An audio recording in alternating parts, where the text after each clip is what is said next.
if the bridge loan is available to the county, we will be able to use that to, again, bring the county back to its normal operation and move forward to collecting the new tax, and I think we're going to be fine.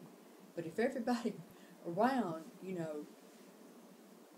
loses their head and things start happening, I don't see any way that we'll be able to get through this the way we ought to. We ought to be focused, and I hope that everybody can return to the central issue, which is we're out of money. The question everyone keeps asking me is, how can the county, in the shape that it's in financially, go to a bank and convince that bank that it's creditworthy enough for a bridge loan, such as the one you're trying to get from Regions? I mean, how do you make that argument to Regions? Well, first of all, this county has the forbearance agreement on the general obligation bonds that take us to October the 30th.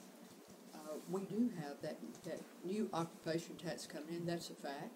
We are going to reduce our budget this year considerably, and there are other factors at play, but if they decide, and based on what we have here, this would be something that the county could handle. How does the county convince Regions Bank that it's a worthy credit risk? That would be up to, the only thing we can do is provide the information that they require, and I'm sure that they have a process that they have to go through, and they'll make that determination. How does the county convince Regions Bank that it's a worthy credit risk? Well, I don't know. I think right now you've got at least 4 out of 5 commissioners that are for the bridge loan, and I think they should see that as a majority of wanting to work with them, and like I said, wanting to get the county back in operation.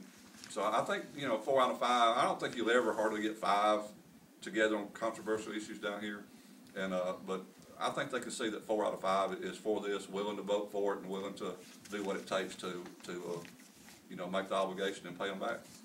The bridge loan is a matter of the way I view the economic climate here at the county. I try to do things based on the historical information I brought to this job, and the historical information was, if you're in a hole, don't dig deeper, and this is digging deeper.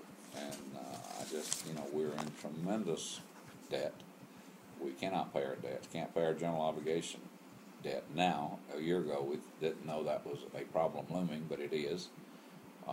We've got other problems. We don't know if we're going to have to pay the $20 million back that we got from January the 12th through March the 18th, or whenever the cutoff was. It's the 18th or the end of March. I can't quite get that one determined.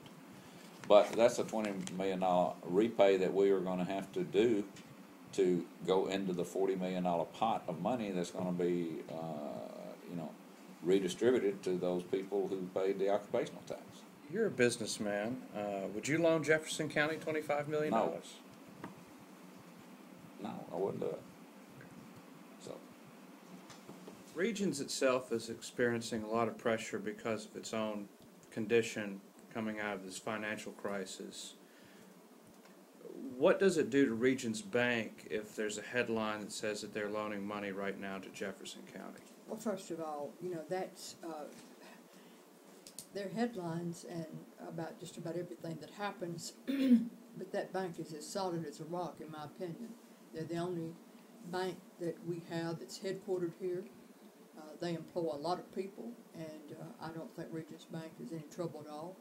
I think that people will applaud their efforts in trying to save this county from bankruptcy, because in the end it will impact not only Regions Bank, but every other part of our corporate community, because it will impair their credit.